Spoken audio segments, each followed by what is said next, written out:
listening to the sweet sounds of the After Movie Diner. Support us at patreon.com/After Movie Diner. Or I'll punch you in the teats. Rate and review us on iTunes, Earthling. And now, here's your host, Jon Cross. Hello, that's right. I am Jon Cross, and I'm coming to you from Saratoga Lake in upstate New York. And I apologize, I don't have my regular microphone with me, so the quality of this announcement might not be up to the usual After Movie Diner quality, if indeed there is a usual After Movie Diner quality, as I feel we go more for the authentic shambolic touch and less for the polished professionalism. Anyway, I wanted to come on and make this announcement because we hadn't done a podcast in a while, and there was lots of reasons for that, but mainly because the wife and I had been sort of traveling around and taking some time out from the city a bit because the city is driving us a bit nuts. So we had been doing a few trips for various different reasons out to Airbnbs in various different places of New England. And I just didn't think to do the podcast. Also, I've been releasing a bunch of music as well and kind of focusing on music. Plus, work has been crazy. I just hadn't released any podcasts, and I didn't, no one was saying anything. Nobody ever chases me down when we don't put a podcast out. Except yesterday, I got a form submission through the Contact Us page of aftermoviediner.com from a Robin Doyle. That said in the subject line, not been a podcast in a while. And the message was, hello there, John and Jim. Not been a new podcast in a while. All well with you blokes? Now, what's interesting about that is most listeners I've heard from. I've never heard from Robin Doyle before. So I was like, there's one person clearly out there in the world that was wondering what was happening with our podcast. And that's always lovely. I sort of go on these hiatuses sometimes, and I just assume nobody really gives a crap because Jim and I have sort of been doing the podcast for ourselves in the last couple of years. Any kind of idea of making this, I don't know, bigger, better, shinier, or whatever has just sort of fallen by the wayside because I don't know, just the endless engagement on social media and on the internet in general, and the money required to make a podcast sort of big and part of the zeitgeist or whatever. It's not time that I have or money that I have or work that I have. So I go on these hiatuses sometimes because, go off and do life and sometimes you're not in the mood to do podcasts or whatever, or sometimes we're ill or whatever it is. And I hadn't thought about the fact that in the middle of a pandemic, people might be like, wait, we haven't heard from John and Jim in a while. I hope everything's all right. Well, everything is okay. I responded to Robin, and Robin wrote back and said, hello there, glad to hear everything is okay. I was genuinely concerned. I hadn't thought about that, Anyway, he says, I've been an avid listener for years, and you are my go-to when life gets a bit hectic. Oddly, my favorite was the Sunset Boulevard episode. I actually rewatched it afterwards in a slightly new light. He's been busy working from his shed in sunny Edinburgh for months with Gemini for company. He says, please don't underestimate the help that's been. Keep up the excellent work. Well, thank you ever so much, Robin. Funnily enough, Jim and I just recorded another episode last night. So that'll be coming out hopefully next week. This episode that you're listening to is actually a Chuck Norris episode we recorded I think back in August, and I just never edited it and put it together. But it's sort of the last of our detective series of podcasts that we were doing before. And then we will start a whole new series of shows that are not necessarily detective-based coming up next week. And very exciting because it kind of ties into one of the music projects that I've been doing. So look forward to that. But thank you, Robin, for sort of messaging us and reaching out. If there's anyone else listening out there who's like, I'm a regular listener and I like it when you do shows, drop us a line. There's no end of ways that you can communicate with us. Twitter, Facebook, contact us page on aftermoviediner.com. You can email us at hello@aftermoviediner.com. or hello at aftermoviediner.com. You can call us 347-669-0053. That's 347-669-0053. Or you can go over to speakpipe.com/aftermoviediner and leave us a voicemail right on your computer. That's speakpipe, SASPEAK, pipe.com/aftermoviediner. There's literally no end of ways to communicate with us, and we do love contact. So please do that. Robin, I was always planning on kind of starting the podcast back up again in the next couple of weeks, but your emails certainly inspired me. And thank you very, very much for reaching out. So this episode is dedicated to Robin Doyle and is a plea for everyone else to just be like, hey, if you want more podcasts and if you actually genuinely like the show, reach out, because it does not only does it kind of kick my ass to kind of record more shows and do more things, but it does genuinely make Jim and I feel lovely. Like, we always just do the show for us. We're old friends. We love talking movies. It's all kind of great and groovy. But it's nice to know that it's not just kind of going out there into the void. So if you've been listening for a long while, or if this is your first show and you want to reach out and say thanks, or reach out and say hey, or reach out and introduce yourself, or whatever you want to do, please do that. All of the contact information is over at our website, aftermoviediner.com.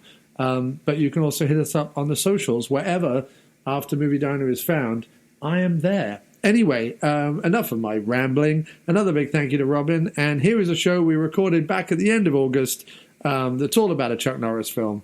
Hope you enjoy it. Or yeah, I mean, you in general, though, in the world lack volume. I mean, this podcast in general. No, you mean weight? I lack weight. I lack moral and intellectual weight. And yet you have plenty of waste. So I do. It gets bigger every day, actually. Yes, you have waste. You lack volume. And both of us probably lack depth. Or we have too much depth and not enough surface. I can't quite figure out which one. I think my problem is my surface is grimy and my depths are full of shit. Do you know what I mean? I'm basically the Thames, is what I am. Right. I'm the Thames of people. Right, except that you're my not... surface is crappy and my depths are worse. You're not wedged between, two somewhat pleasing banks, though, are you?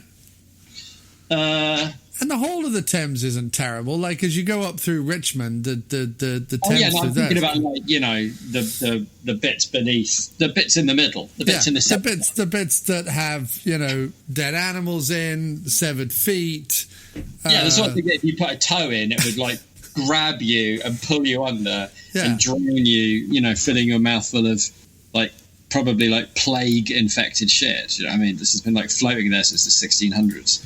And it's from plague-infected shit that we say hello and welcome to the After Movie Diner. Continuing what is an unofficial but has slowly become a Watching the Detective series. We just happened to have done detective films. I'm sorry about that. I guess that's kind of boring, but I didn't mean to do that. Balls to that. Balls to us apologising. We don't apologise anymore. This is the podcast that has put a line through apologising and just willfully does whatever the hell it wants to do. And we seem to have done nothing but watch cop/detective films. And this week is no different. So wait, last time was Brian Dennehy. What was before that then? Well, we did Motherless Brooklyn. Oh yeah. So it was Dennehy, Brooklyn, and we did Switchback as well. Which one was Switchback again? With Dennis Quaid. But wasn't that broken up by something? No. Really? So it's Quaid, Dennehy, Norton, and now Norris. And now Norris, yeah. Wow. I mean, we're not even hitting up. We're not really hitting the big. I guess Norris and Dennehy. Well, because it wasn't an official Watching the Detective series, it just formed that way. Yeah. Perhaps it's indicative of you and I looking for answers. Well, right? I have to say, it's also probably come off the back of the fact that recently I've been watching the odd film noir that I had not previously seen. I'm something of a film noir fan, and we've certainly been and seen a couple. We did Sunset Boulevard, and we did that other one that I can never remember. But that we both really enjoyed, though. Oh, the one that had the film director in it. Ida Lupino was in it. Ida Lupino, yes. I have been, and obviously I know the big ones, your Double Indemnities, your Maltese Falcons, those You're just going to name film noirs that you can remember. No, I'm just saying, but I have been through the process of looking up lists of film noirs. I've been filling in the gaps, and recently watched The Killers with Burt Lancaster. Which, that's a good one. That's the one that opens up with him in the hotel room, right? I have seen that one. That's a good one. It's also the one that Dead Men Don't Wear Plaid, which I also watched recently, takes a lot of its stuff from, because Kitty Collins plays obviously a big part in both films. What's the one with Kirk Douglas? Because I've seen that one too. Like the one Kirk Douglas in Dead Men Don't Wear Plaid is from a film. Oh, that's Build My Gallows High with Robert Mitchum. Oh yeah. Anyway, I've been watching a lot of film noirs, which seems to have spilled out. Has it also helped you from going from a person who used to say film noir to a person who now says film noir? Compares, like, it's a double syllable noir. Is it, if you watch enough film noirs that so how do you pronounce it as film noir? Noir. What? Noir. I like it. That's how it should be said. I like it. I'm not taking the mickey. I like it. You pronounce it noir? Noir. Film noir. Noir. For me, I sound awful. I sound like a plummy polo playing idiot. Yeah, you sound like you sound like Mark Commode with a sweater strapped about his shoulders, about to play tennis. What's a latte? I'm so edgy. What's a latte? They call it film. You are the establishment, Commode. Grow up.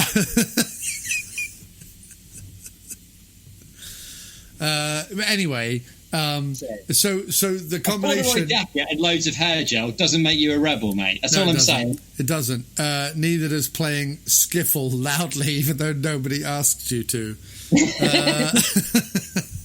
He's like, I also play skiffle. Fuck off, Kermode. Do people think that about me as well? Like, people who like me for the podcast, every time I kind of go, oh, I have an album coming out, which, by the way, on September 4th, I have an album coming out. Do you think people are like, oh, fuck off, Cross, with your fucking albums and your banjolales and your bollocks? Do you think people think that? Yeah, probably, right? Probably. It's very difficult to straddle those two worlds, being an intellectual heavyweight film critic such as yourself, mate, and playing skiffle. Well, I don't play skiffle. I don't play skiffle. I write and record my own songs. You play like New York skiffle. That's what you play. I don't play New York skiffle. You play New York skiffle. That is your sound. I play singer-songwriter. I play singer-songwriter, folk rock, occasional blues. No, you don't. You play New York skiffle. What was the last song of mine you listened to? Not the last one. I haven't had a chance to listen to the last video, but the one before that. What was the one before that called? Where Our Hearts Can Be a Shambles. Yeah. That New York skiffle. It was not New York skiffle. It was. Ask people right in. Am I wrong? New York skiffle. What? You've invented a whole new musical genre. You should just run with it. I'm singer-songwriter. I'm not saying it can't be serious. I'm not saying skiffle is like. No, because you're trying to tie me to Kermode, and I don't want to be the music hall or whatever. I don't want to be tied to Kermode. I don't want to be tied to Kermode. I'm allowed to make the association. Do you own any corduroy jackets? No. You do though, don't you? No, I haven't owned a corduroy jacket since I was probably 25. Really? I feel like you own corduroy. I feel like I've seen you. Is that just my dreams? You don't have my dreams playing skiffle with your corduroy jacket. Yeah, that's in your dreams. I didn't want to know what a latte is. Maybe I'm just getting you and Kermode confused. You're getting me and Kermode confused, and that's not right because Kermode's my arch enemy. But anyway, I'm allowed to make the association with the music playing film critic. You're not allowed to make that association because you're doubling down on the whole me as Kermode thing, and I don't like it. I was pleased with the fact that I've invented a musical genre that you are the sole. But you've invented a musical genre that is inaccurate to what I actually do. All right. Well, how about I agree with you, but in my own head, that's what you play now. That's fine. But skiffle is normally sort of an upbeat ragtime version of country and or blues music, and I don't do that in any way at all. No, that is true. No. I think you need to know what skiffle is first before you start attacking me. I thought it was like people who play stringed instruments in a slightly shambolic fashion. No. That's more like... If there's a genre for that, that's what you are. Yeah, I'm more like a New York hoedown.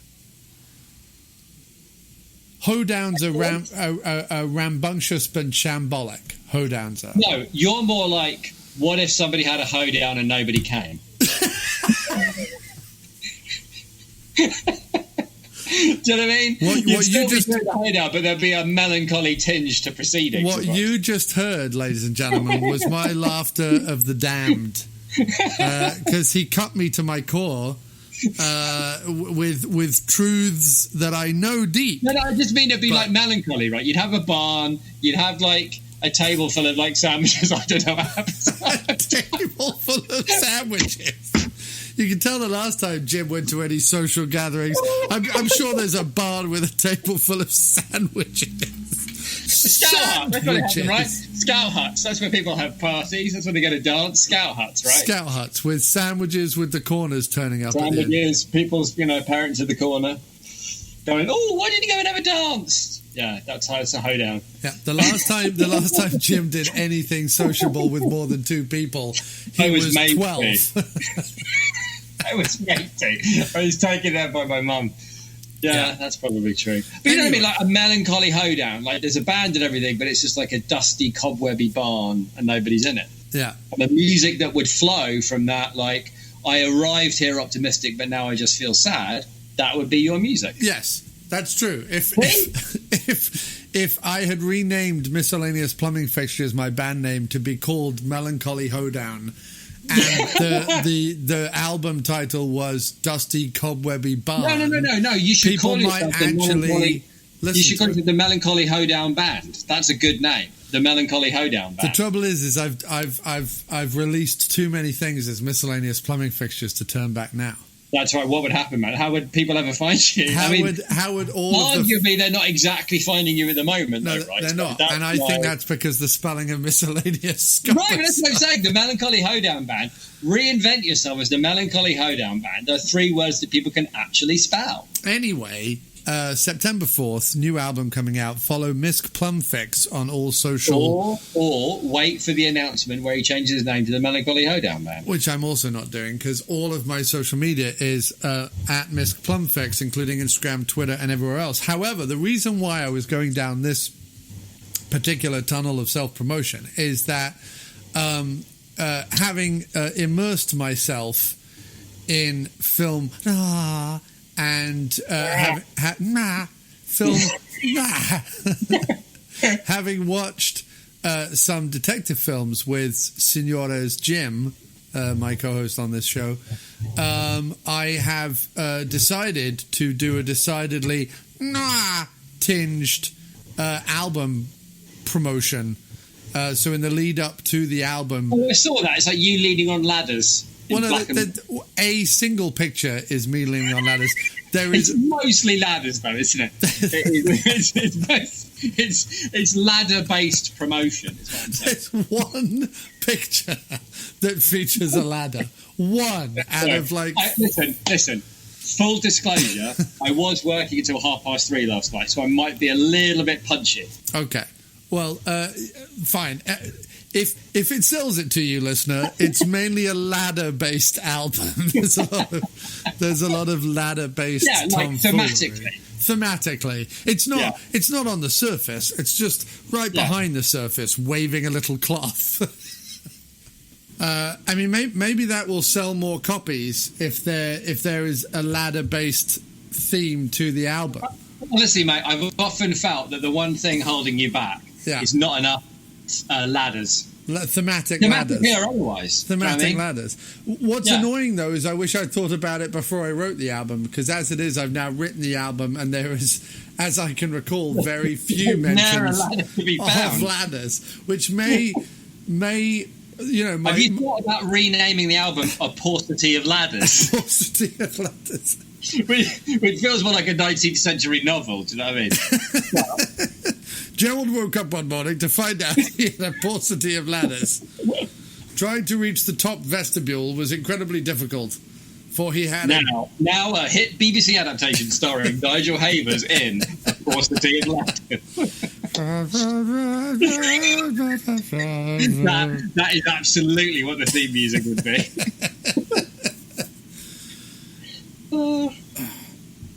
Havers awakes to find out nary a ladder in his boudoir at all. Havers immediately springs into action and asks Mildred, the nearby farming milkmaid woman. I don't know what she's doing. She farms milkmaid women. I'm so tired. The nearby milkmaid to quick run and get him a ladder. I think we've taken this as far as we can. I think we have. Yeah. There's nothing ladder based about the album at all. The album will be from Miscellaneous Plumbing Fixtures, coming out on September 4th. I have not done a title reveal yet, but I do know the title. And you should follow me on the Instagrams and on the Twitters to get all your whatever we called it, melancholy hoedown things. The album that I'm talking about in this section is the album True a Crime by Miscellaneous Plumbing Fixtures, out now on Spotify, Bandcamp, and all the good places. Yeah. To get all your melancholy hoedown needs. A ladder to musical fulfillment. See, the new album actually has... You can quote me, I've got to put that quote, a ladder to musical fulfillment. Yeah, I'm not doing that. Okay. It's less of a ladder and more of a funnel one might use to micturate by the side of the road successfully. Wow. It's a funnel of pee to musical enlightenment. A funnel flecked with urine. Given our meeting, let's move on. Why don't you talk a bit about the movie? Yes. And while I eat. It's very difficult to banter when I've got It's very difficult to banter when you've got a burger. Oh, it is difficult to banter when I have got a burger. I've got a large face. Okay. So,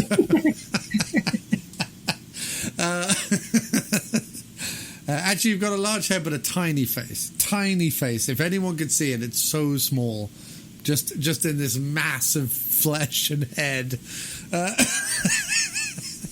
Okay, so I was quite surprised because Jim messaged me last week with his 3 choices from Amazon because it was his pick this week, and I was incredibly surprised to find that one of the picks was Chuck Norris's 1985, I hasten to say, classic action film Code of Silence, directed by Andrew Davis, who would go on to make The Fugitive, which is interesting because another one of the episodes that we did of watching the detectives, I think, featured The Fugitive in some way.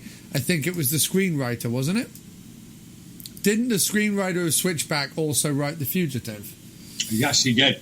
Yeah. So, and I remember during Switchback that you were quite angry and upset at, I believe the gentleman's name was Jeb Stewart. Yeah. I believe you called him a hack and a I didn't call him a hack. I said he was very good at adapting stories, but he was bloody useless at writing them. Yeah, you had some theory where Die Hard's an adaptation. Anyway, it is a fucking adaptation. It's a fucking adaptation. I'm pretty sure Leviathan isn't, though, and I like Leviathan. Anyway. You like Leviathan because Peter Weller fights a monster under the sea. Right. Right, I get that. Now, to be fair, he also I'm wrote... not arguing with that, but that doesn't make it a well-written movie. It makes it a well... Well, it was co-written by David Peebles, who also wrote Blade Runner and, I want to say, 12 Monkeys. Okay. No, I didn't like Blade Runner much either, frankly, but that's probably... He also wrote Unforgiven. Oh, so Ridley Scott has a problem with Blade Runner. I can think we could probably have figured that out. Okay. But he also wrote Leviathan and Ladyhawke. So go figure. Anyway, enough about writers that didn't write this film. But the director, Andrew Davis, did direct The Fugitive, which was written by Jeb Stewart, who also wrote Switchback. There's the connection. Run over it again. Run over the useless. There's the connection. And not only that... people joined at that point. But both films are available on Amazon. So I was quite surprised by this. And that, coupled with the fact that the other two choices Jim had made were quite honestly shocking. Like, absolute shocking tosh. And despite my general dislike of Norris in general, I thought, I'm an action movie fan. My co-host of Low These Many Years has picked an 80s action movie. And while it may star Chuck, the most boring man in action, Norris, I did feel like honouring that. And despite my initial reservation, because I did message Jim to be like, Norris, fuck no. To which Jim was lovely and was like, well, you pick something then. I reneged on that, recanted, went back, whatever you want to say, and thought, no, my action fandom deserves to give Norris I think this will be my third or fourth chance to entertain. I haven't seen that many Norrises, but I've seen enough to know I don't want to see too many more. But I thought, let's watch Code of Silence. It's back when Norris was something of a box office draw. It was sort of at the height of Norris's popularity in the 80s. Prior to this, there had been a lot of sort of late 70s, early 80s stuff that kind of pushed more towards his martial arts. But as his canon work started with Missing in Action and Missing in Action 2, The Beginning, which was in 1984 and 1985, respectively, Norris did pick up the weapons and stop some of the martial arts, although there is still some ass-kickery in Code of Silence. And this is wedged between Missing in Action 2 and Invasion USA, and Invasion USA is probably my favourite Norris. If I have to have a favourite Norris, it's probably Invasion USA. And it's also exciting because in Code of Silence, the bad guy is Henry Silver, and then in Invasion USA, the bad guy is everyone's favourite burned-up victim, Richard Lynch. And Richard Lynch and the aforementioned Henry Silver are really the bad guys to be reckoned with in the B-movie action 80s world. So for Norris to go mano a mano with them back to back, as it were, is quite applaud-worthy. So I'm very happy about that. This was initially a script that was kicked around with a potential of being a Dirty Harry 4, and also was offered to Chris Christopherson, of all people, because apparently they looked at a bunch of people and they were like, we need a grizzled man, middle-aged, with a beard and some lank hair. And they went, Christopherson or Norris? Christopherson or Norris. That was apparently the way the producers made the decision about this movie. Christopherson apparently said, no thanks, it's too violent, and went off and made something else. Norris, on the other hand, was like, sounds right up my street. Lots of borderline hidden racism and extreme violence. Sign me up, said Norris. So we get Code of Silence, which, again, attempts to be an action movie in which both the cops and the criminals are somewhat culpable and hide behind a code of silence, leaving Norris as the one-man army machine to take down everyone in his wake. Cops on one side, criminals on the other. Although, to be fair, he goes a lot easier on the cops than he does on the criminals. On the cops, he gives a very kind of closed-lipped testimony in court in which he barely bothers to mumble his lines, whereas with the criminals, he just shoots them and stabs them and kicks them and blows them up and drives a robot car into them and all sorts of things. Yes, probably off the back of, is it Rocky 2 or 3 that has a robot in it? Or is it Rocky 5 that has... No, it's Rocky 3, I think, has a robot in it. I think off the back of Rocky 3 or Rocky 4, one of the Rockies has a robot in it. I forget which one right now. But I think off the back of that, Norris was like, called up his agent and was like, get me that random 80s shonky robot action in my movie, please. And he does have a souped-up robot police attack vehicle in this. Weirdly demonstrated in the movie by John Mahoney, who everyone will know as Frasier's dad. Isn't that one of the best things about the movie, though, is that whoever the casting director is some kind of folk hero. Like, literally everybody in the movie is somebody. It's like that guy. Yes. Barely anybody is not recognisable from somewhere else. Right. It was extraordinary. Norris... He's got Ray Bones from Get Shorty, the fucking airport. What's his name? What's his name? Dennis Farina. Dennis Farina, right. Do you want to know an interesting fact about that? Dennis Farina was still a Chicago cop while this movie was being made and moonlit as a character actor in this. And this was his first movie or first speaking role that predates his breakout role, which was in, I think, a TV show. I'm going to have to look it up. But I think he was in a TV show. Crime Story was his big TV series as lieutenant. It's got the bad guy. What do I know the bad guy from? I mean, not everything, but he's been lots of great Henry things. Silva's been in tons of stuff. Henry Silva is known from The Manchurian Candidate, from the original Ocean's 11, from Sharky's Machine, from Ghost Dog, Way of the Samurai. He has been in the 80s, he was in Escape from the Bronx. He was in Cannonball Run 2. He was in Above the Law, fighting Steven Seagal in Above the Law. He played a hitman in Dick Tracy. He's been in a ton of stuff. Yeah, but yeah, I've definitely seen him. Everyone in the movie, all the cops were familiar from somewhere, except the drunk sleazebag, who I can't remember his name, who did have a great line in the beginning in the cemetery. The beginning in the cemetery is my favourite bit. The other thing Henry Silva is in, he's in Alligator, the fantastic monster movie about alligators coming out of the sewer and killing people, that also stars Robert Forster. Oh, maybe that one then, because we went and saw that, didn't we, on your birthday? Yeah, he's also in Megaforce, which is another classic 80s slice of futuristic cheese that's well worth watching maybe once. Shows up in, his big one is Above the Law. Like, everyone knows him as the bad guy from Above the Law. And what else? That's about it. So what did so you didn't like it then?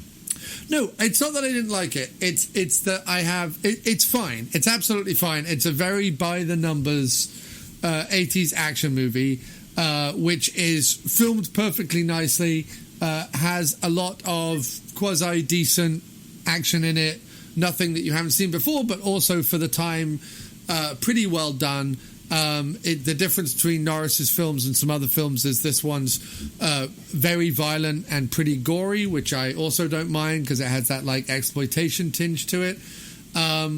It has an audacious and yet ultimately pointless dive off the Chicago Bridge sequence, which I enjoyed a lot. And like you say... Hang on a minute. Could we just talk about the fact that this film has a scene where Chuck Norris...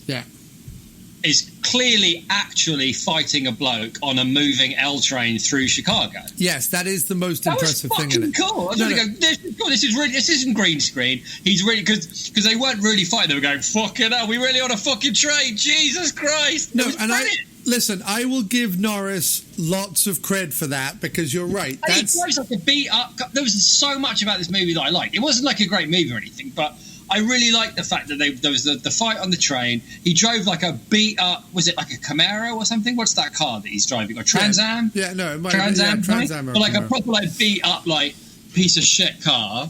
I really like the central idea of, because he like tells, as it were, saying, I don't think he's, he doesn't stand behind his cop mate.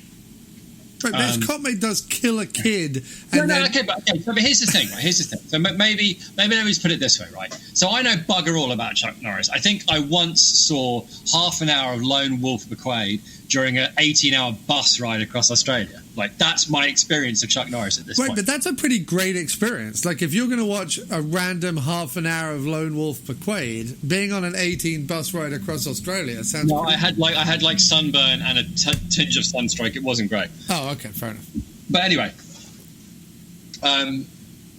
so the whole point about the Amazon thing, right, is that what I'm doing on Amazon is, in order to find movies that I like, I'm just adding random things to my queue that I've never seen before. So I've never seen Chuck Norris movie. Right. Code of Silence. It had like 3.5 stars, which isn't bad for a Chuck Norris movie, presumably. No, this is a fairly high-rated Chuck Norris movie. Well, yeah, even on IMDb, it's 6 out of 10. So I stuck it on, but I'm thinking, like, I don't know if I can because if there's one thing I hate, right, Code of Silence, right, that's what it's called. So I'm probably not going to like this, because there's one thing I hate. It's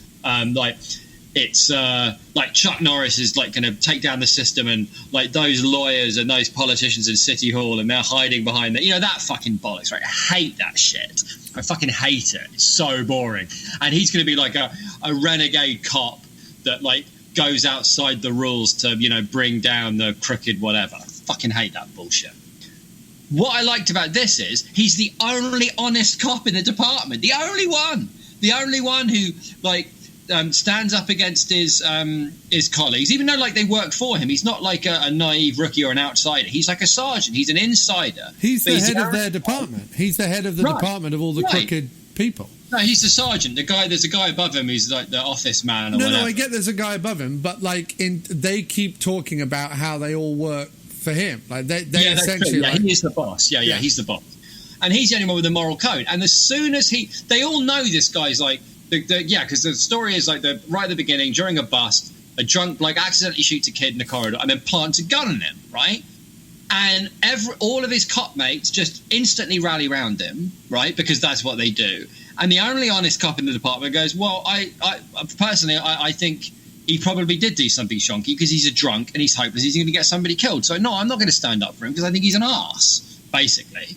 And I found that whole attitude in a Chuck Norris movie rather refreshing. Do you know what I mean? I thought it was quite nice that the whole movie was about you don't have to have, like, a bunch of other cops at your back to do your job. You can be your own, to be like your own man, and to like that whole kind of like rugged individualism of America thing can be about sticking to a moral code and doing the right thing, not like needlessly rejecting bureaucracy for the sake of it, which is what I don't like. That whole idea of like, if it's bureaucrats that are the problem, if I go outside the law and have to pistol whip a perp, as long as it gets me a result, like I fucking hate that shit. But this is more like he's actually like doing the right thing, and the fact that he's obviously never going to get anywhere, and he's driving around the beat up car. I really like there's all these like funny little like bits of colour all the way through the film. So there's a thing where Dennis Farina is constantly suggesting really terrible retirement plans. Like, I got 2 words for you: alligator farm. Like no reason for it, but like they're quite fun little moments. Or the scene where the 2 guys stick up the cop bar, walk in. They like, and what's nice is it's not like a throwaway. It's kind of a throwaway joke, but there's a nice setup to it. They have them outside. They have them planning the robbery. They have them walking in. One of them goes in the back. Like, it's, you know what I mean? Like, there's a nice pace to it. And then when they do finally pull out their guns, all of the cops, but like it's almost like a Naked Gun joke when the cops. And then there's Norris like fighting 87 guys in a bar, and at one point you think, is he going to win? Is he actually going to like beat up 87 guys in a bar? Because I'd like to see that.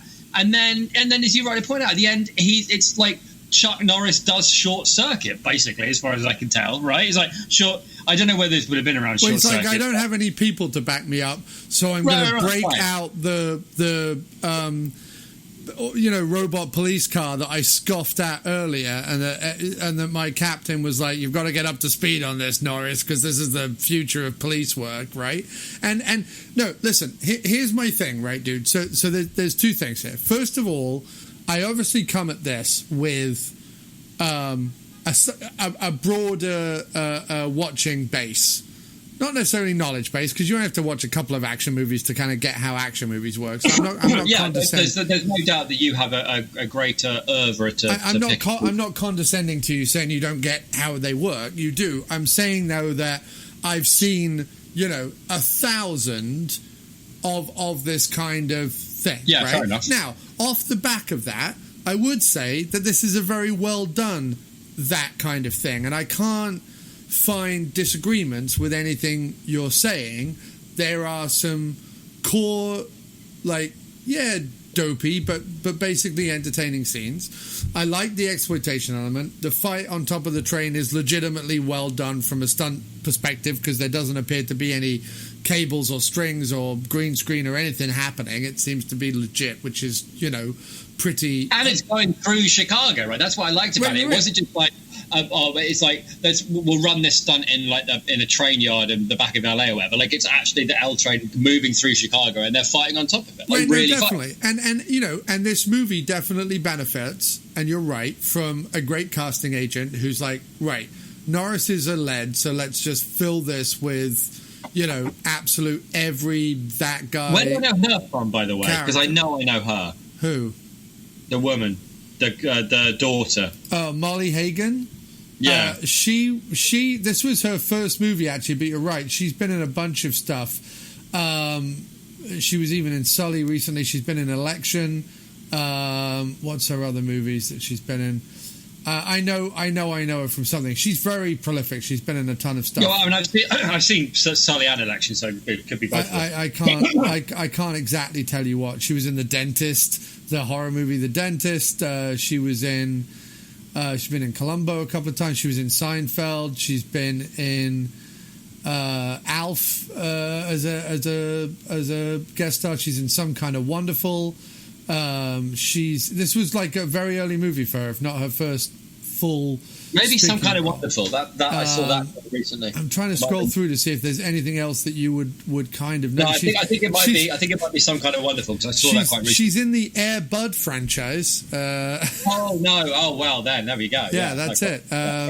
She's anyway, basically. Let's not get bogged down in your IMDb read through everybody's movies that they've ever made thing. No, all right, thank you. I was just trying to find something that you might actually know her from.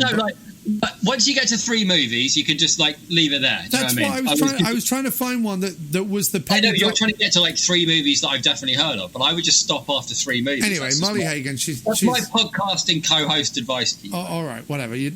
Anyway, I was trying to find the penny. I was waiting for the penny to drop for me, because I know her. It's Some Kind of Wonderful. No, it's not for me. Although I have seen that movie. So anyway, I can't deny any of the things you're saying. I agree with most of what you're saying.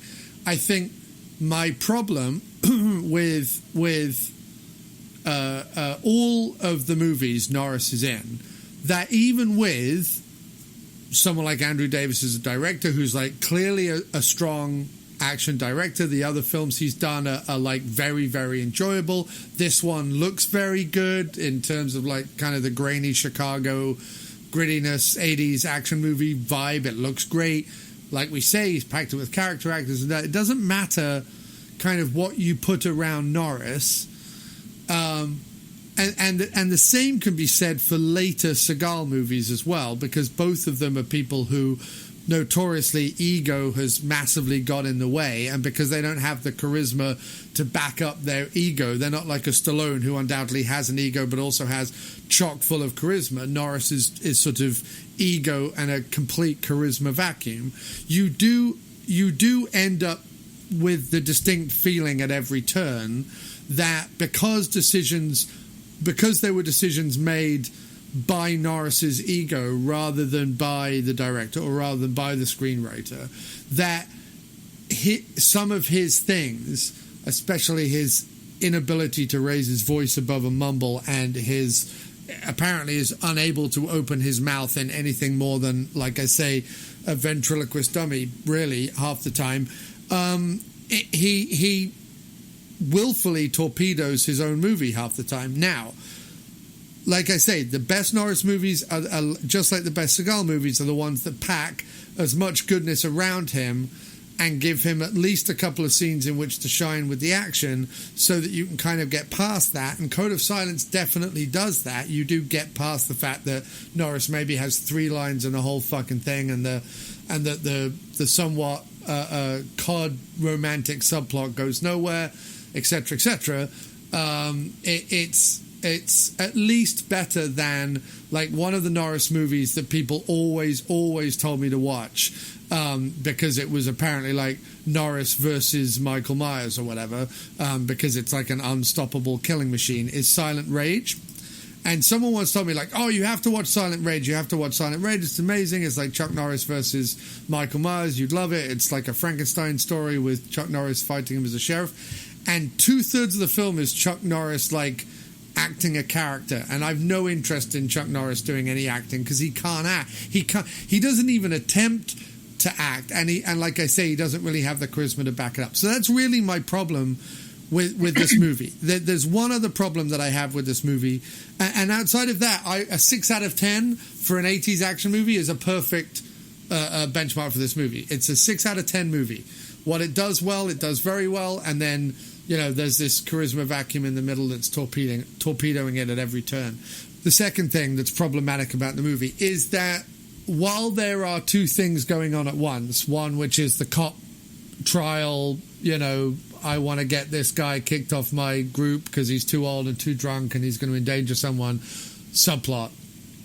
And while there is a Hispanic/Cuban crime gang that are fighting an Italian mob gang, neither of those storylines, and again, I'm not asking for much, but neither of those storylines is particularly fleshed out in a remotely interesting way. Again, they throw character actors and whiz-bangery at it, and it just about limps through its 1 hour 40 running time, but neither subplot is anything I can hang my hat on, really. Yeah, okay, fair enough. I wouldn't disagree. I don't personally have a problem with Norris. If I may, like all I'm actually trying to think of an example here, but there are definitely people. Okay, the best example is, he doesn't rub me up quite the same way, but you know the guy David Morse, right? Right? Yes, David Morse, who's a character actor who's been in tons of stuff, including 12 Monkeys, written by David Peebles. Yes, carry on. There you go.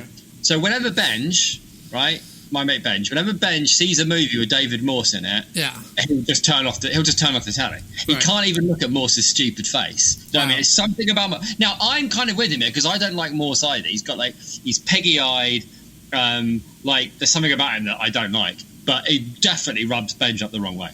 And like there are actors around like that, right? I'm trying to think of who Morse's best role is in The Negotiator, because you think he's crooked all the way along, because you're like, it's fucking David Morse and he's a fucking asshat, and then at the end of the day he turns out to like do the noble thing. So someone's literally hired him to be could you just be Morse? To be an asshat beard. To be an arse beard. To be an anal beard. Yeah. Could you just be an arse-faced Morse for 90% of the movie, and then you thought he was a bad one because it's David Morse, and actually no, he was a good one. So I'm trying to think who mine is, but there's definitely people who I won't even watch movies with them in because they drive me up the wall. Norris doesn't drive me up the wall. I just want to shout. No. I'm not saying he does. I'm not saying he does. What I am saying is that attitude, that reaction to people can sometimes be personal. Now, nothing of what you're saying about Norris is inaccurate. He clearly can't act. He doesn't talk above a mumble. And he is a bit of a charisma vacuum in the middle of the movie. However, I'd never seen a Chuck Norris movie, and I wasn't sure what to expect. Right, yes. So his whole, like, quiet, gruff man of honor thing, given it's like a one-off movie and what's happening in the movie, I was okay with it. It did sag quite badly in the middle because they kind of dropped the cop thing. Like the cop thing was there basically for the climax, right? So that he could if I have a criticism of the movie, it's that they build up the cop thing quite effectively, and I quite like this idea of him going to try and rescue the chick and calling in, for backup, and every cop in the city turns their back on him. That's quite an effective scene, right? Yes. And then the idea of him going up against. But what annoyed me about that is that's the point when I wanted to see Chuck Norris be what I thought Chuck Norris was. So I wanted to see him kick the arse of lots of people, lots of fighting, lots of guns, some big explosive Chuck Norris versus two mobs, basically, right? That would have been a really cool climax. And instead it was Chuck Norris and Short Circuit. And also, as far as I can tell, at a certain point in the movie, the robot becomes self-aware, worryingly, because Chuck Norris and his remote control is nowhere to be found, while Chuck Norris is running around, and the robot, meanwhile, is going around happily murdering people with no instructions flat at all. Out murdering people. It's right, I get it. Just kill everyone, right? That's the order, yeah. And if there's a kill everyone button on the some deeply troubling implications for artificial intelligence happening in this movie, but that bit was a bit I'm not, because the mobs thing, the being a big turf war in the city, I quite like those things where you've got a smaller story amongst a big turf war. That thing, right, him navigating the police thing while there's a big turf war going on, that was quite cool. It never really came off, but it all needed to come together in this massive climax where Chuck, abandoned by all cops, takes on the two warring families together, preferably not, by the way, by some docks in a warehouse. It's why, be more imaginative than that. Well, and because that would have been great. But they didn't do that, and that's the bit that disappointed me. That was a really good setup for the movie. That's clearly what it was supposed to be, and it all just kind of ended up with, let's just have him and the robot blow some people up in a warehouse. And it was a bit what does that prove? That doesn't make Chuck. What are you saying, that we should disband police departments and replace them all with murderous robots with no programming? Is that RoboCop, they dealt with that pretty well. But this is my point, right? There's a certain point where Chuck Norris is what he was attracted to is the whole idea of the man alone. He's a one-man army against crime, right? The problem is, and the thing that will forever now haunt Norris movies when people go back to watch them, is the expectation of who Norris is, right? Because who Norris is, in reality, was a very accomplished martial artist from the 70s, when martial arts were far more for display and for sport, and not for movie kinetic action, whatever, right? And the movies that he was sort of most famous for in the 70s were far more slow-moving, far more moody, far more 70s, far more, as I say, based on the kind of what looks now, to modernize, very kind of creaky martial arts, very kind of protracted performance art, rather than the wham-bammery of The Raid or any of Scott Adkins' stuff. And that makes him a pioneer, right? Definitely. And he's his association with David Carradine and Bruce Lee and stuff like that is all, very important in the grand scheme of the history of both martial arts as a Western adoption, as a Western sport, and martial arts in the movies. So he totally has his place. The problem is two things happen. First of all, his movies with Canon got roped up with the Canon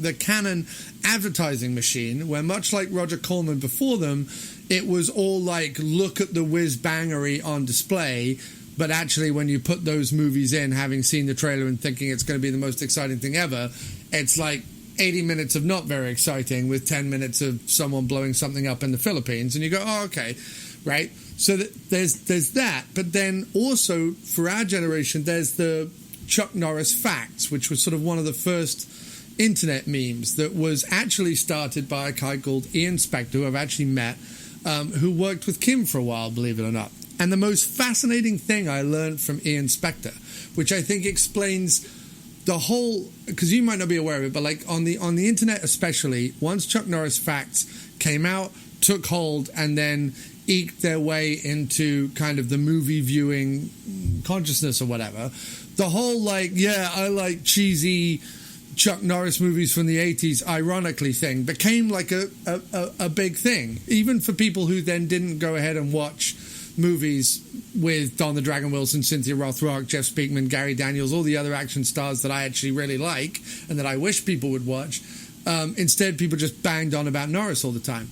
The funny fact is, and this is true, this is the real Chuck Norris fact, and I've spoken to Ian Spector directly. Ian Spector had never watched the Chuck Norris movie before he did the Chuck Norris facts. It was entirely based on the fact that people use Chuck Norris as a shorthand for like action and excitement. And so he was like, all right, I'm gonna write these like Chuck Norris facts. And we all know like behind his beard is another fist, and Norris doesn't make a phone call, he shouts at the phone until the phone rings or whatever.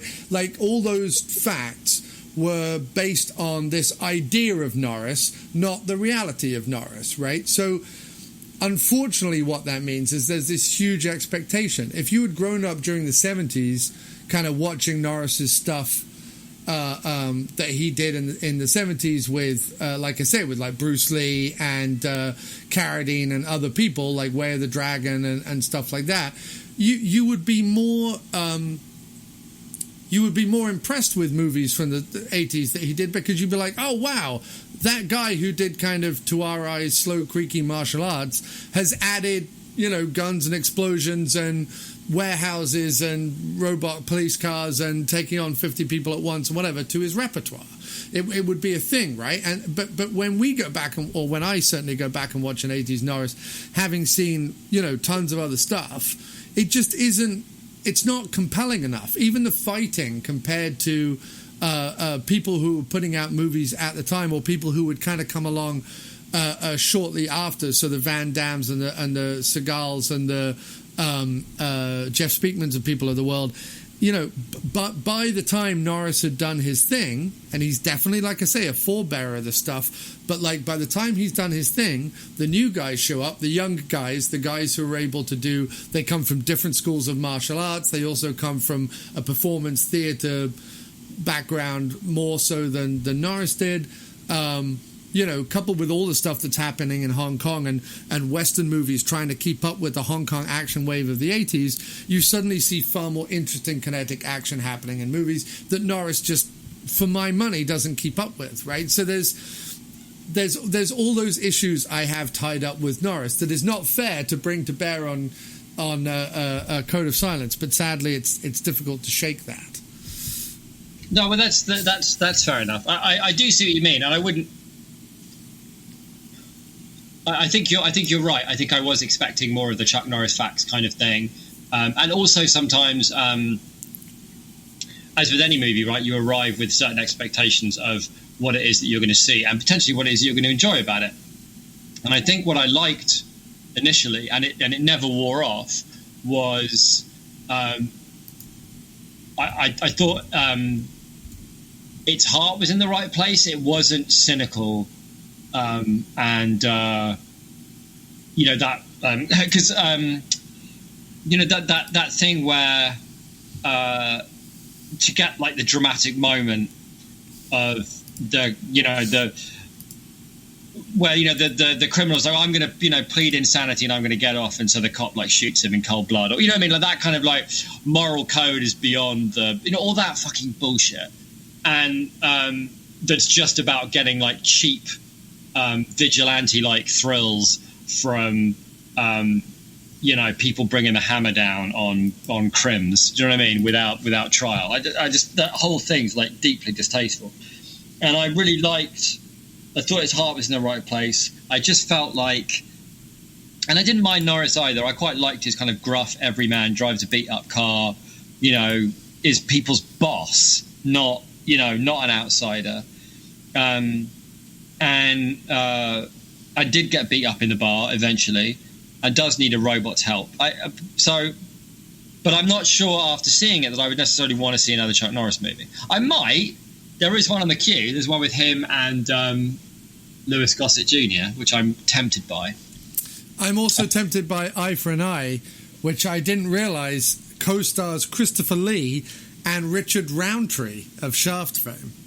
Yeah, now I'm definitely tempted. And Terry Kaiser of Weekend at Bernie's fame. All I'm saying is... why are we not watching that now? I haven't been put off Norris. Yeah. I haven't been... Like, when we watched Hotel Artemis, whatever, Sterling Brown was so good in that I'm like, well, I'm now... Every time Sterling Brown turns up in anything, I'm going to be, like, pleased to see him. I'm going to be like, oh, good. Like Sam Rockwell, like, just people who are like, I'm pleased to see you in this movie. I'm going to enjoy this movie now that you've cropped up. Chuck Norris is not going to do this for me.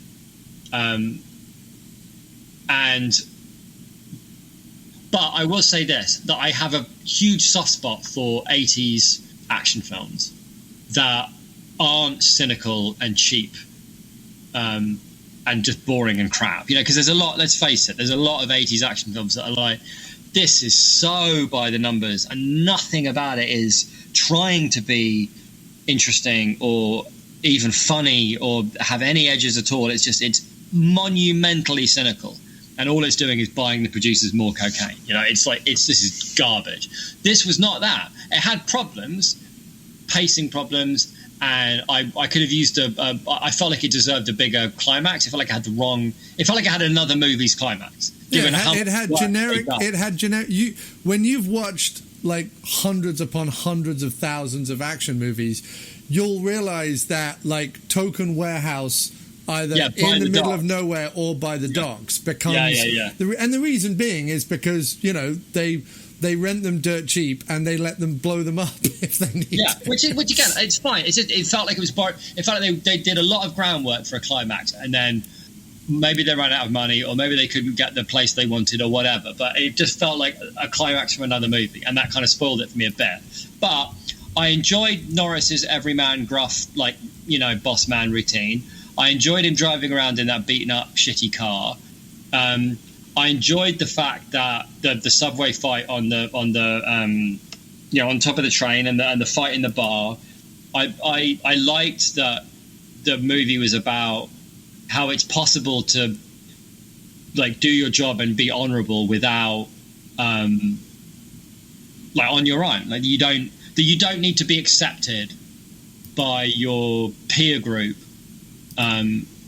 to do the right thing and to be a guardian of society, of the peace, right? Like we're living in a world now where the idea of doing the right thing for the sake of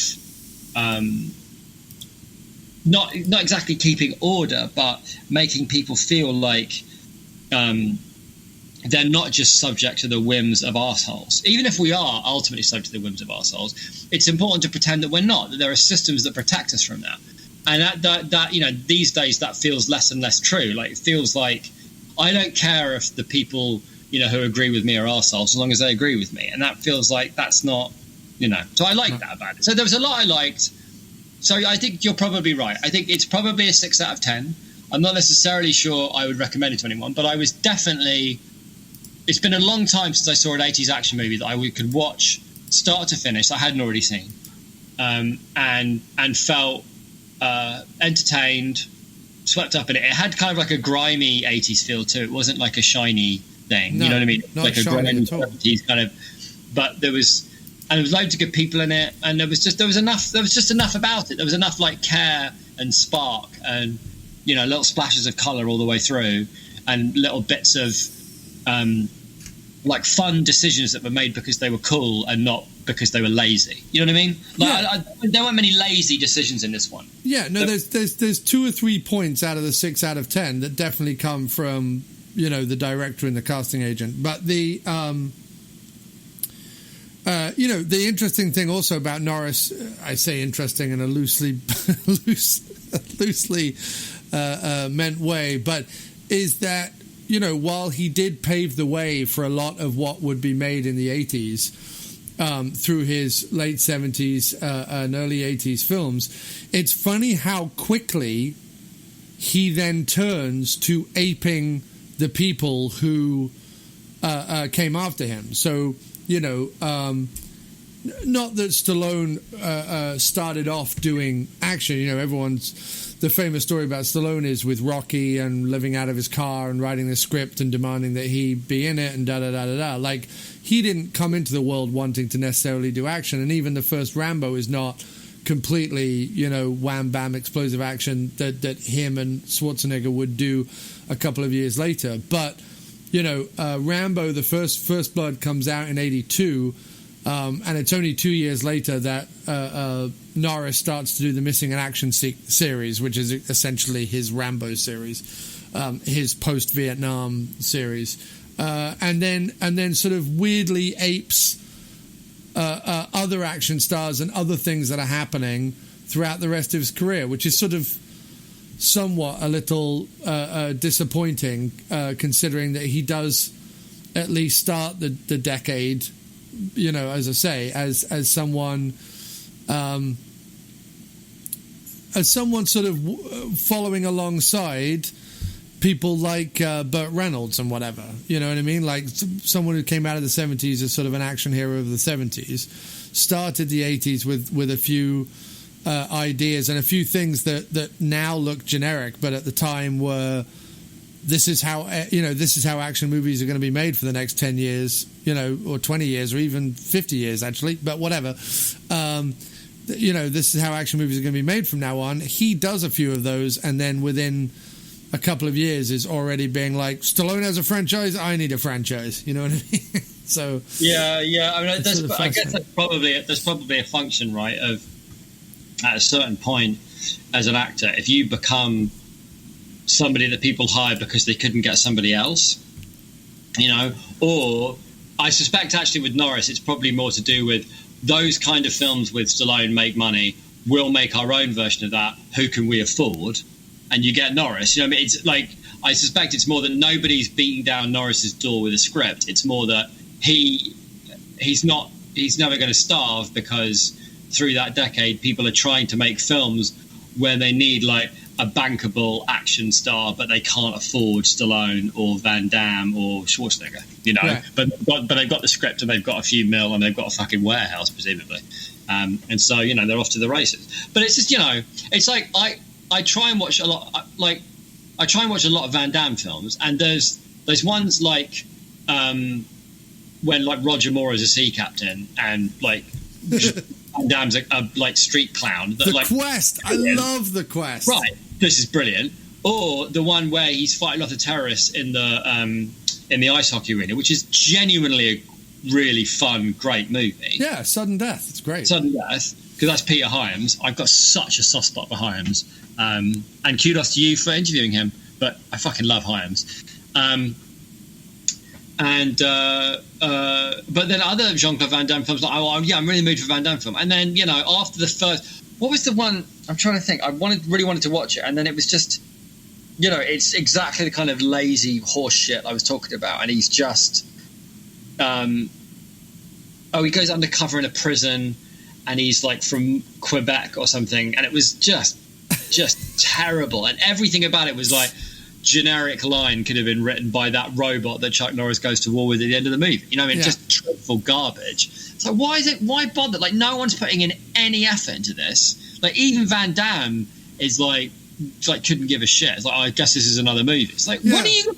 You know what I mean? Like, there was a really Van Damme. I guess it's just another movie where I have to like be the star. Fucking at least enjoy it a bit. No, I mean, I get you, and it's funny because there was an article I read recently about Bruce Willis and the fact that 9 out of the last 10 Bruce Willis movies have been these like straight to video, generic as all beans.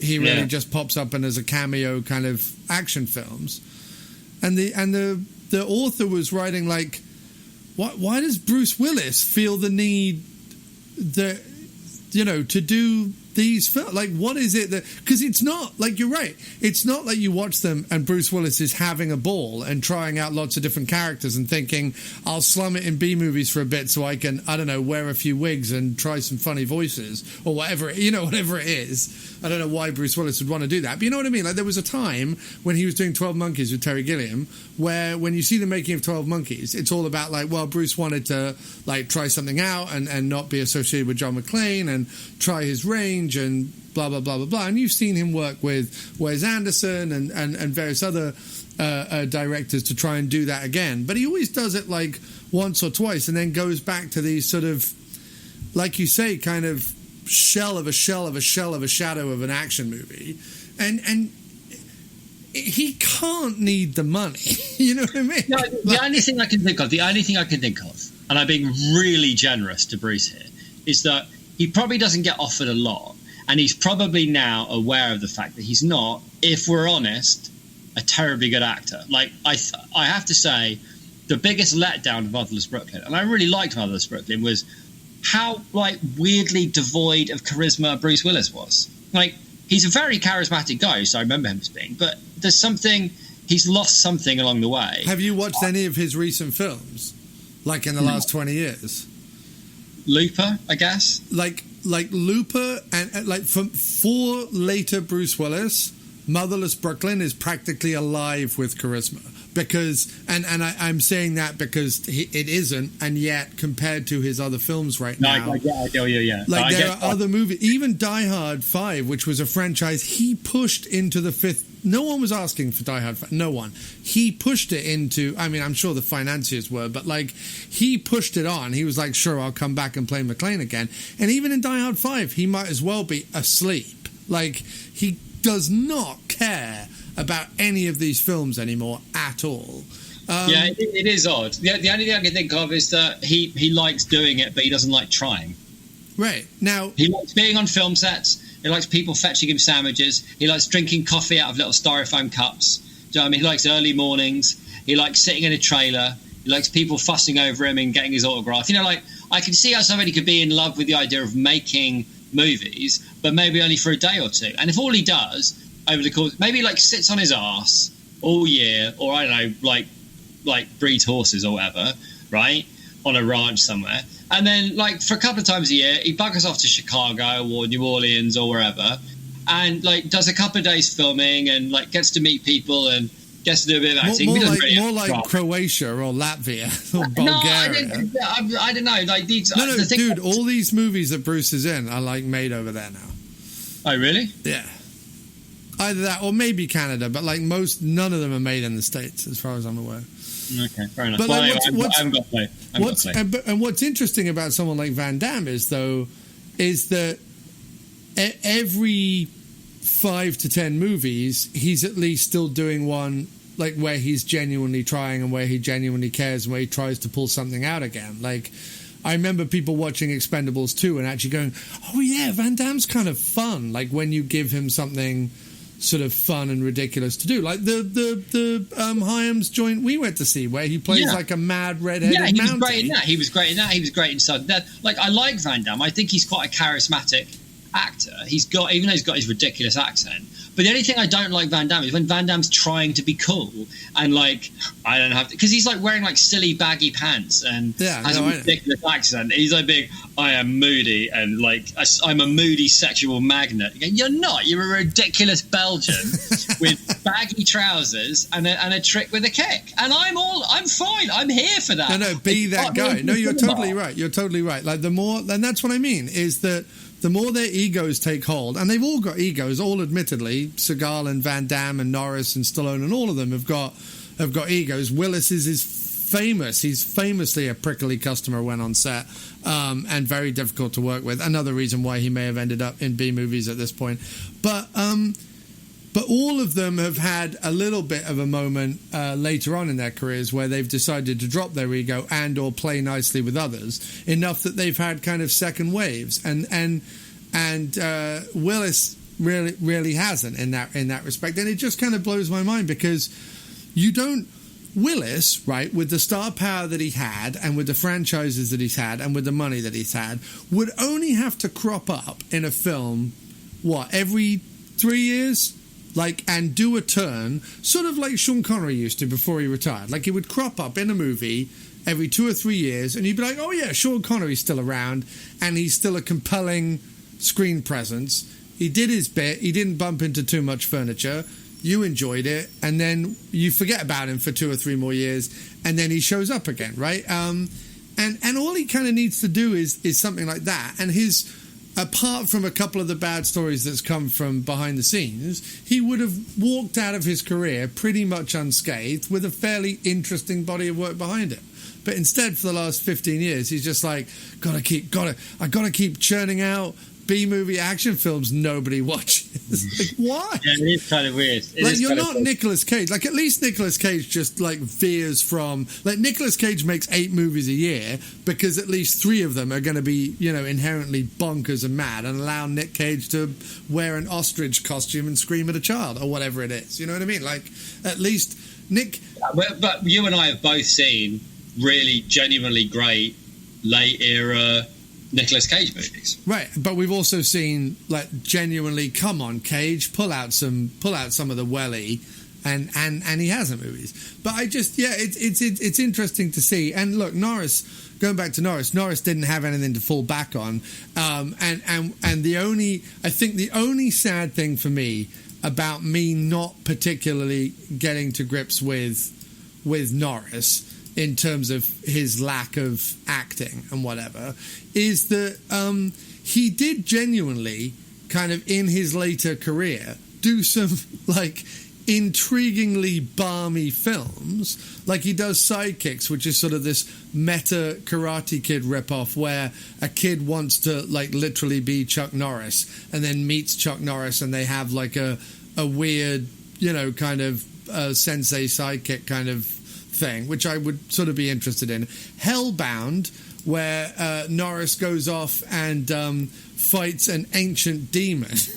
I've seen that. I've actually seen that as a mulleted Chicago cop. It was annoyingly generic. There was like fewer hell stuff than I would have liked, but it wasn't bad. Right. It wasn't whereas bad. End of Days End of Days with Schwarzenegger is far more interesting. And then of course Top Dog, where because every person who's used to playing a generic cop has to have a movie with a dog.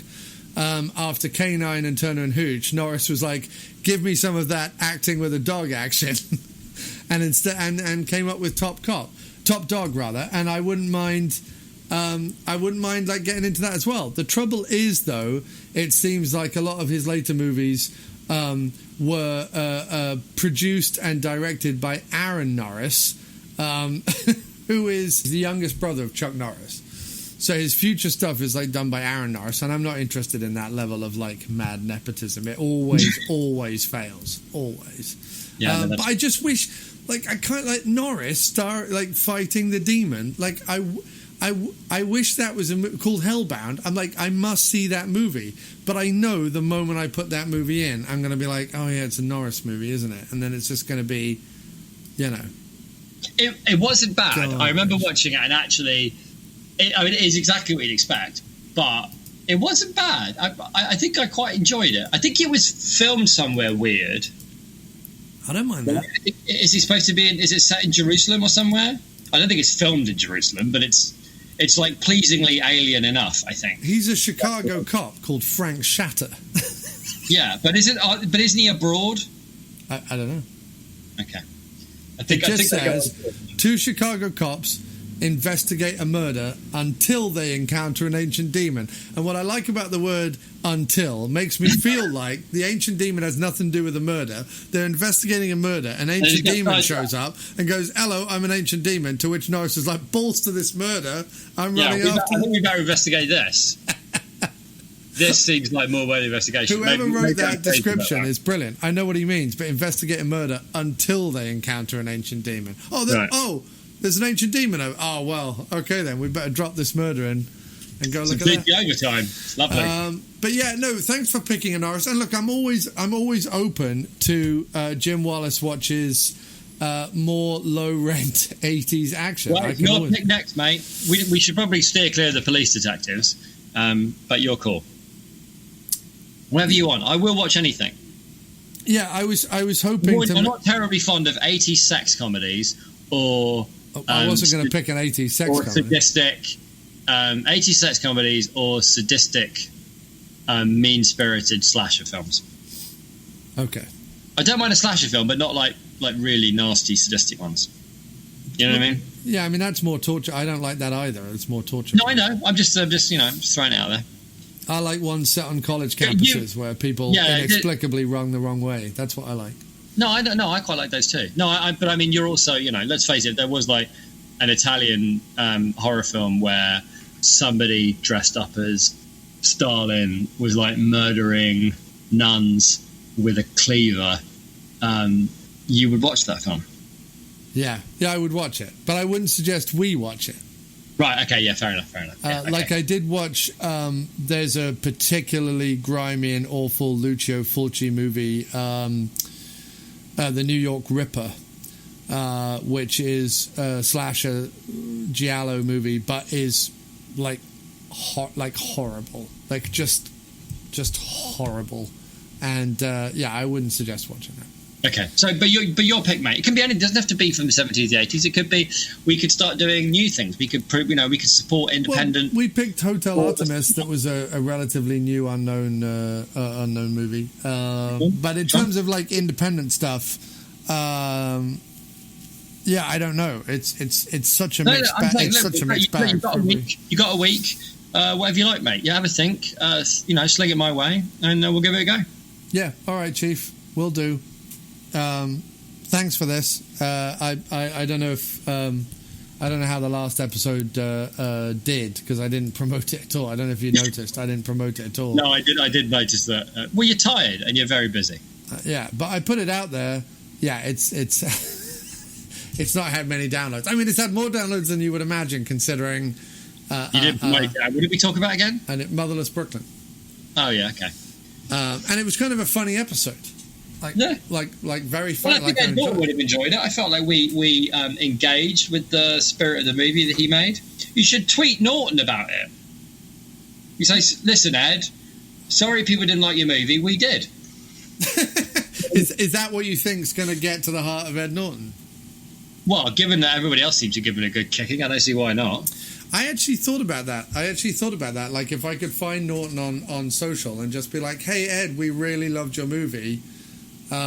Compared to the way other people treated it, would you do an interview?" And they'd be like, "No, I'm a deep artist who does twitchy." No, you don't have to do that. You just tweet in the link. The problem is, right, tweeting in the link of us talking is that you do have to go through about 40 minutes of us talking absolute shashery. But I want Ed Norton to have to wait through 40 minutes. But he won't. To hear us say something mildly pleasant about his film. You know what I mean? Like, listen, the producer of Stranded listened to the whole episode. No, we don't know that. He listened to a song, and then and he was very enthusiastic, and then we told him about the episode, forgetting that we completely ripped not only his movie but him personally to pieces. Yeah. Didn't I call him like a coke fueled? Yeah, coke fueled crazy. Like, the producer of this movie must be like a coke fueled idiot or something. Yeah, it wasn't pleasant. So, and we never heard from him again. So I quite like that. I quite like that. There's something about that. Jim Belushi will not give me an interview, even though he has a new show out on the History Channel called Belushi's Farm, where he gets high and talks about cannabis. Yeah, if he's still doing so, listen. If his new show was on I don't know, YouTube, or if he was desperate, yeah, he'd talk to you. But if he's on the History Channel, he doesn't need you, mate. No. Sorry about that. I mean, 5 years ago, Belushi would have been knocking on my door, mate. Absolutely, mate. Definitely. And that's when I should have had the balls to do it, but I only have the balls now. No, you keep trying. You kept trying with Campbell, and you got there. You kept trying with Weller, and you got there. Sometimes you just got to keep trying. Yeah. All right, mate. Anyway. I better go because I'm shattered. September 4th. It's lovely, as always. Send me the link to the next thing for next week, and we'll do it again. It's been great. Who cares about promoting it? There'll be uncovered gems in years to come, mate. Yeah, I don't know that anyone's going back and listening to it. Oh, they are, mate. Oh, definitely. All right. Okay, man. Take care. All right. See you soon, man. All the best. Bye now. All right. Even though it already came out, and that episode was recorded back on August 28th, I think. This is a cut from the new album, True or Crime, by Miscellaneous Plumbing Fixtures. Find it on Spotify, Bandcamp, iHeartRadio, Amazon Music, all those places. And if you purchase it or stream it, it supports the After Movie Diner. So if you like the show and want to keep it going, check out True or Crime by Miscellaneous Plumbing Fixtures. Here's a cut from it.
mustard